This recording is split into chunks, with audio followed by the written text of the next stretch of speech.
yipping around. We're getting right to it. Yeah, 1.75 speed now, guys. So You're really so maybe you would be Phil at reading.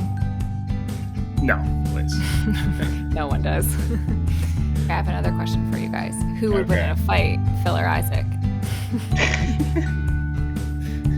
What kind of fight? A physical fight? Physical. Let's go beyond the first page. Let's go beyond the first page. Welcome back, Second Pagers. This is Beyond the First Page podcast with siblings Phoebe, Phil, and Isaac. I'm Phoebe. I'm Phil. I'm Isaac. And this is Club Meeting 44, Blood Over Brighthaven by M.L. Wong. And I'd like to open today by asking the boys and our listeners, so comment below, characters that we love to hate. And I think we have some good ones here. So I'll pass over to Isaac to tell us the character he loves to hate. I said King Joffrey. I'm glad I went a slightly different direction because I almost said Draco Malfoy, and it would have been a 3 for 3. Shoot. I didn't see that Phil's was... I didn't put together Phil's was also Harry Potter. I had another one, so I'll also do both. But yeah, King Joffrey is a good one. Yeah, so hateable. Yeah, he's very hateable. Both TV and book. Yeah. Okay, but let me ask you this. Do we love to hate him or do we just hate him? I mean, it's super fun. What's the difference? I don't know. Like Phil's saying it's super fun to hate him. Professor Umbridge was mine, and I almost like it's annoying to hate her. She's so annoying that you're like, I just want you gone as a character, you know? But also you hate her. Is that love to hate? I don't know. I was going to say Scar from Lion King, but that wasn't a book character. Scar's good. But Scar you kind of get. You understand. He's a little pissed off. This little twerp comes in, steals his throne. He's the second son. His throne? It was never his throne. Well, it could have been if Simba wasn't born. That's his whole gimmick. That's his whole shtick. After he murdered his older brother, it could have been his, yeah. But then he had to murder two people. Hot take. Yeah, King Joffrey is a really good one. Phil, what was yours? Mine was Bellatrix Lestrange from Sirius's black cousin from Harry Potter. She's so evil and also just like very outward about how evil she is. So very easy to hate. Yeah, this is a great time to remind our listeners that if they don't want Blood Over Brighthaven to get ruined for them, they should read the book and then come on and listen to the discussion. And now we will have Isaac give us Blood Over Brighthaven in 15 seconds. Yeah, so in Blood Over Brighthaven, Siona is the main character, and she's the first woman to ever get chosen to be a high mage in Tehran. Not all, but most of the other high mages that are all male are pretty unhappy with this. And as like kind of a practical joke to humiliate her, she's assigned a Quen lab assistant who's actually just a janitor on her floor. That guy turns out to be very smart and like willing to help her and learn. And together they discover that the source of the magic that all the mages do is what the Quen know as the Blight, which is this just like unknown entity that is just killing all living things outside of the bubble of Tehran. So together they put together a plan to unmask this to the entire city. And in her unmasking this, she sacrifices herself to get revenge on all the mages. Yeah, great summary, Isaac. I'm curious to hear what you guys think is the most similar comparison to discrimination in our world. Like, what did you think M.L. Wong was trying to get at? Was it racism? Was it like Native Americans in, any Native culture, like colonialism, I guess is a better way to say it. What did you think the plot line was surrounding? Because you can hear, obviously, there's two like distinct factions in this world. And one faction is essentially annihilating the other faction. And you, as the reader, you learn most of the higher ups in the faction that's killing everybody knows that that's happening. And so I'm curious what you guys think about. I'm curious what you thought the author was comparing it to. Yeah, I think that's a good question, Phoebe. I'm not sure if it has like a one-to-one direct comparison in our world. I'm Mhm. not sure I read it as a complete like allegory, more as Okay. just like themes of oppression. And sort of how that plays out, especially at just different points in time within smaller communities. But just as a thought experiment, I think what I would think it's closest related to now is probably the first world and the third world and sort of how they interact, a little bit less with this modern movement of reshoring. But I think just exploiting companies for or countries for cheap labor is like, yeah, I mean, it's pretty spot on. And I think that there's also this argument that's made that the blight is somehow good for the people outside. That's an argument that's made for like, okay, if you take away those jobs, then they won't be working in sweatshops. They won't have any jobs at all. And that's an argument that is made. And I just like Right. don't really, I think that there's some like analogs to that as well, but that's probably the closest that I can think of something. Yeah. Yeah, that's a really good comparison I had actually not thought about. So I'm glad I asked you that question. Isaac, what did you think? Yeah, I like that comparison more. I think an easy one to go to is sort of just like the civilized versus uncivilized native. Right.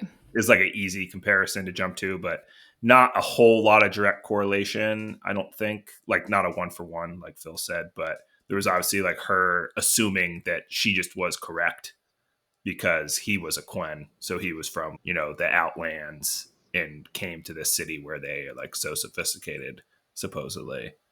Um, so that is Yeah. kind of like I think, an easy jump to it, but again, not a one to one. I like Phil's analogy in comparison more. Yeah. I like it too. I think it's also more indicative to present day, which is helpful because I think for me reading this book, it was less about the world and the fantasy in it and more about the message that this author was obviously trying. For me, it was there was a message she obviously wanted you to get. And so I think that message, Phil, is a good one for us to take away. I wanted to hear from you, Phil, because you had actually recommended this book to the podcast. I thought this was a very unique fantasy book. And so I wanted to hear what you thought and what made it unique to you.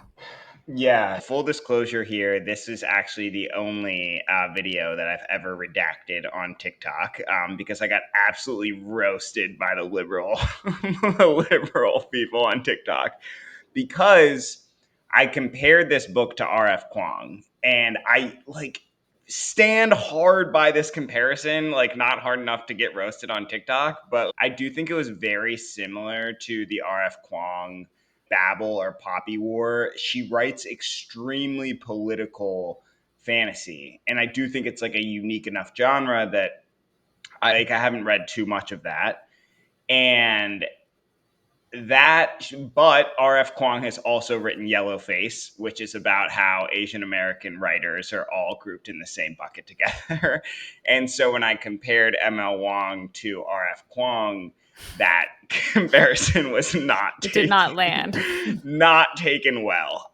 Why'd you I take think it down from TikTok?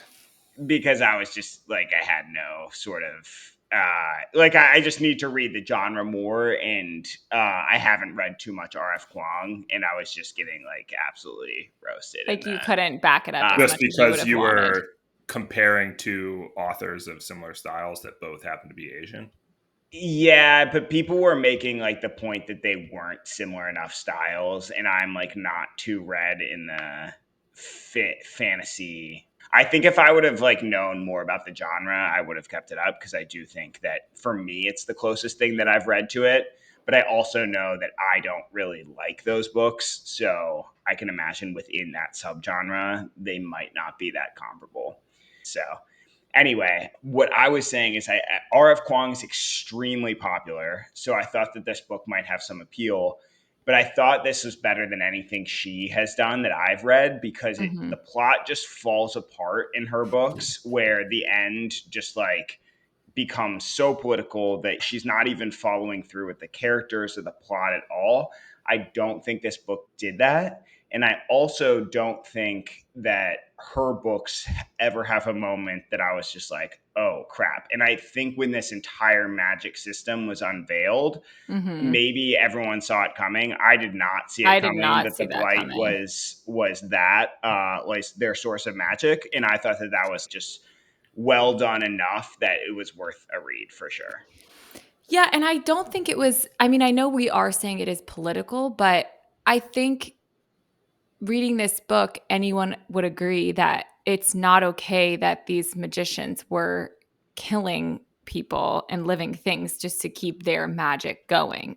That's not a political stance to me. That's just morally, are you correct, or morally are you incorrect? Because you're just Right. okay with killing people or not. So I think I haven't read any of like I haven't read Poppy War or Yellowface or anything that she's written, but I just think that for me it didn't get too political, and like you said, the plot panned out because of the way she wrote it. It all made sense at the end, and you didn't lose a thread at all there. If she followed through on everything. What did you think, Isaac? Yeah, I think we started this with, Phoebe, you asking what was the discrimination you saw, or what do you compare it to? I think this was just like a broad example of discrimination, and more the message that I took from it was like this blind faith in the system, Yeah, be it both religious, scientific, and political. So I think you could compare it in our the history of atrocities and discrimination of the human race. Like, you could pick one, and it is being applied here. But there's this message of just generations of people just believing what is there in front of them and not really thinking about it, just accepting that, this other race of people is worse than them because these higher ups say that's how it is, and you right. just go with it. And she like to think of herself as a good person, and then had to be faced with, like, she was just accepting all this stuff that Because they she were was just being told. abusing this entire race of people, both inside their city, and then when they discover that that's where they're drawing the power from the outside. Yeah. So I think that that's more of like what I took away from it. I thought that it was cool. I haven't read the author you're comparing it to, Phil, but um the like science and religious aspect mixed into the magic. Like, there was Hmm. Yeah. scientific rules and then there was religious rules that governed those scientific rules that allowed you to do magic. Right. Was very cool. Yeah. Um, Yes. so my big comparison to it was, like, I've never read anything like that, but my biggest comparison was the Natural History of Dragons, like Hmm. this like scientific approach to fantasy. I thought was very, very interesting. And then you put the religious guardrails on it as well. So this like overarching religion was guiding this science, was pretty cool and unlike anything I've read before, and my favorite part of the book. Yeah, I really like the opening scene with her doing magic to qualify to get in to become a mage. I thought that was very cool. Her describing how she was using the typewriter essentially to create magical spell. Yeah. Very, very unique magical system, which I liked. Yeah, I think it was also had elements of dark academia that I'm a sucker for dark academia. Like, so Explain what dark academia is, Phil. yeah, so dark academia was invented by Donna Tartt in like 1992. So it's a very recent genre, and it's a pretty wide genre, but it's usually around some type of learning or school, and it's like very moody. And that's pretty much the entire genre. I think I'm a sucker for it because I do love the school aspect of fantasy books, but really, it also does not have to be fantasy. So most of them are not fantasy; they're just like normal novels. Wait, What were why you is laughing Isaac at? I think. laughing? Oh, because I was saying moody is a very apt word to describe this book. Yeah, Yes, moody. very, very moody. Yeah. I, Isaac, I think that any one. female character having emotions. I wasn't even gonna say anything because I'm just like I couldn't take, like, she was so annoying. No, she was so annoying. She was annoying. She was annoying, and I will even vouch for you on this one. But I like did. that was part of her character, was being sort of self-righteous, I think. Like she was written that way. Okay, and this is my problem with this Yeah, book. and it was very frustrating.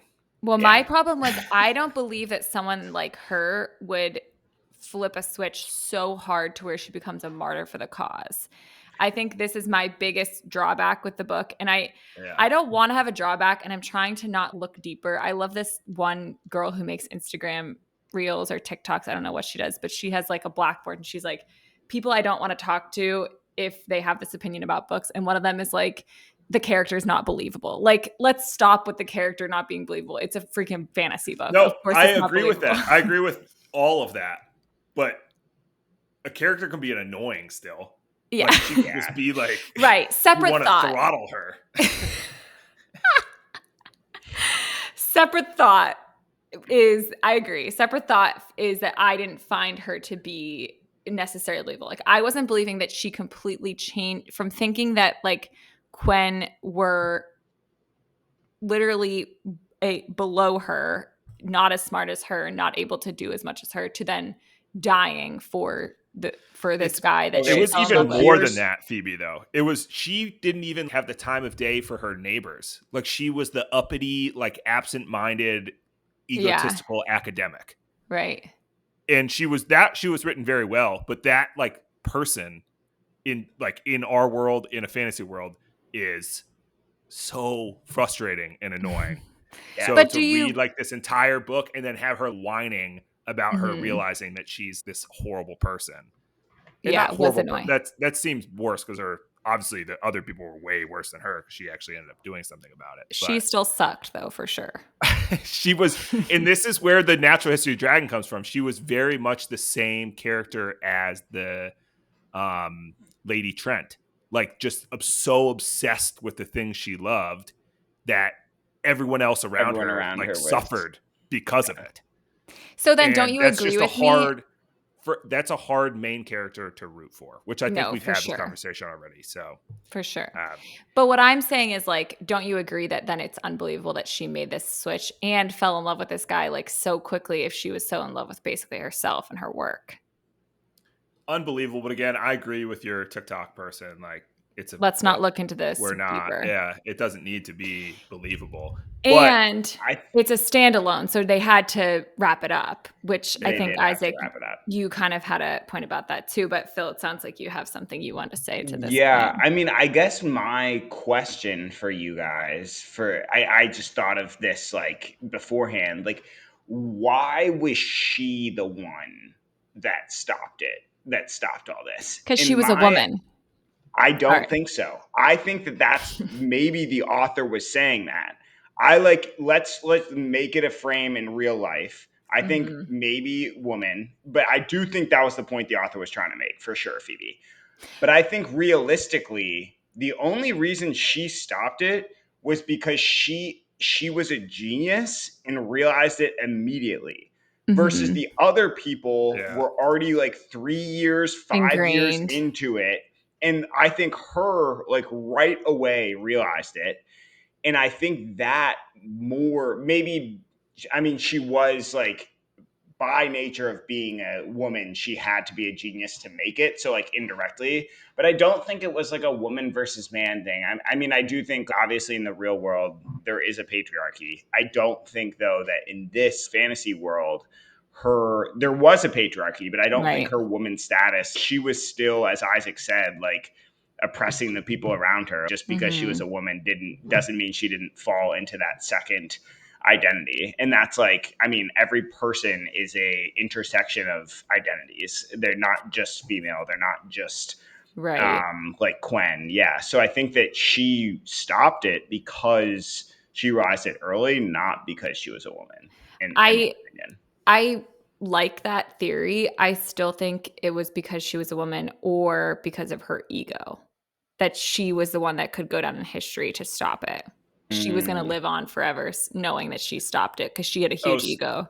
I found her realizing that she had a big ego to be just something else she was complaining about. Like, she was becoming the woe is me. Oh, my ego is so big. Look at me. I'm still doing this. I'm like, no, you're doing this now because this is the right thing to do. And you've decided that this is what's going to happen.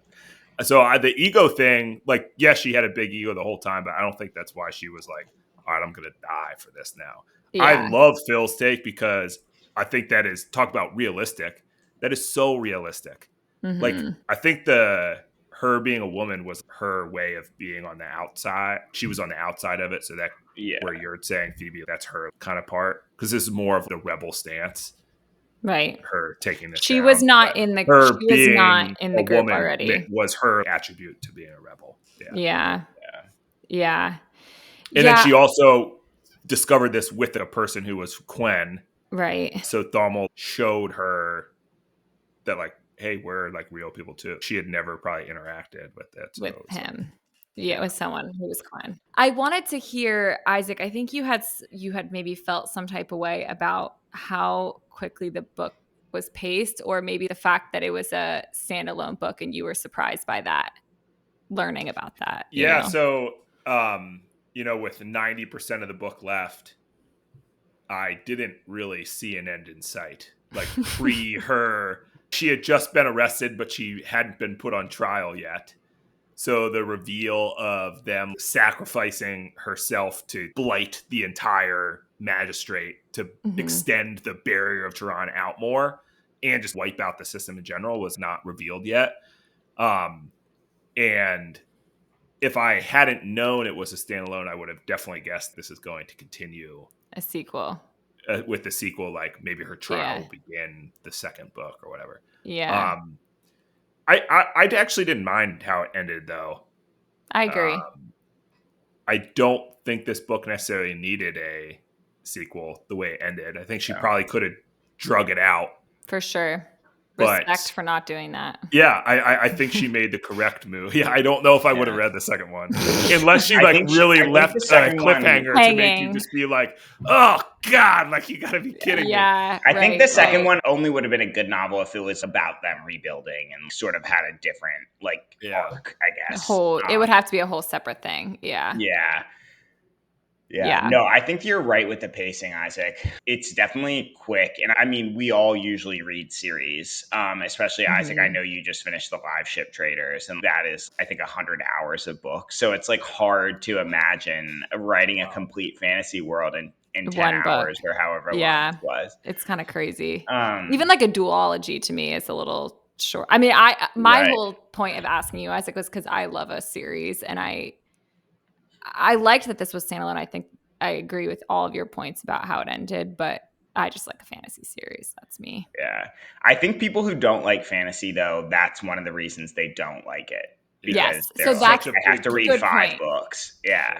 And so they're all 40 hours long. It's crazy. Like, Robin Hobb is like, she's amazing, but she's out of control. Like, someone stop her. Don't stop her. It should just be a 6-book series, not 3 40-hour books. Yeah, but I kind of am here for it and love it. Like, but I think it's a huge barrier. It's a barrier to entry for sure. It's a huge barrier to entry. Only true fans are reading them. Yes, right. Which one of the questions that I think we would be remiss to not talk about is the entire. Isaac brought up the religious aspect of this, and I think the two differing religions of, is intent important or is action important? I guess, like, what do you guys think? I mean, I think I've come to the belief that, like, the road to hell is paved with good intentions, and that it is so easy to intend to be a good person and take the ignorance is bliss and not really think about your intentions too much. And so I think I am I'm not sure the word, but a consequentialist. I'm sure that is not right, but I think that is sort of how I think about things. What do you guys think? I would agree. Actions are more important than intent. It sucks. Isaac? I don't think it's easy as just one or the other, because, maybe this is naive to say, but I don't think anyone people with good intentions don't foresee their actions turning out poorly. You don't set out to be like, I intend to do well knowing this is going to go badly for Right. most, Yeah. like, if not me, everyone else around me, and I turn out okay. And usually, if you have good intentions, the good intention is an intent for others to do better and also for you to do better. So Yeah. I think your good intentions, something gets messed up or goes unplanned, awry. So then I think more so is did you do this with good intentions in complete negligence and you were just unprepared, or it had no idea what you're doing, so things went badly, or you had things planned and like something that nobody knew could happened. Yeah. And in that case, yeah, it sucks, but then you're like, no one's really to blame, but like, Just stuff happens. fate, Life. or I think that's a good point, Isaac. To return to our conversation from a couple weeks ago, like Latika, she tried to do a really good thing, and her really good thing just didn't turn out. I don't know I if mean, I I don't think buy she that. thought through She knew all it of was really it. bad. Like, she knew what she was doing was really dangerous. So I don't know. I think No, I but stick with my like actions. her intent, if that Civil War would have been efficacious, Phoebe, that would have been a very good thing. Yeah, that's a risk to reward thing. That's not Right. Yeah. her intent was good, and her Actions were like good. she knew her actions carried a certain amount of risk and took it. Right, anyway. but the end was bad. So was she? But the end result was bad. Yeah. Yeah, Because she was unsuccessful.